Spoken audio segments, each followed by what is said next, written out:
Uya Kuya marahi putrinya tak sholat tarawih, aksinya banjir pujian. Uya Kuya dan istri tetap tegas soal urusan ibadah kepada anak-anaknya. Baru-baru ini, beredar video saat Uya Kuya memarahi putrinya Cinta Kuya yang melewatkan sholat tarawih. Cinta Kuya pun menangis karena Uya Kuya memberikan nasihat tentang kematian. Sebab Uya Kuya tetap ingin sang anak mendoakan apabila orang tuanya meninggal.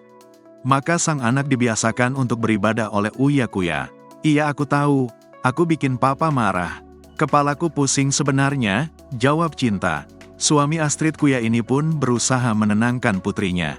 Ia memberi penjelasan jika Cinta tak perlu jauh-jauh pergi ke masjid untuk tarawih jika tak enak badan. Uya Kuya menekankan untuk kedua anaknya agar tak meninggalkan sholat meski berkuliah di Amerika Serikat. Artis yang akan jadi anggota DPR RI ini meminta kepada putrinya untuk tak pernah tinggalkan sholat.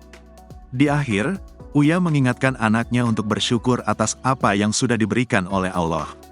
Terlebih diberikan rezeki untuk bisa bersekolah di luar negeri, Uya pun mengingatkan untuk taat beribadah.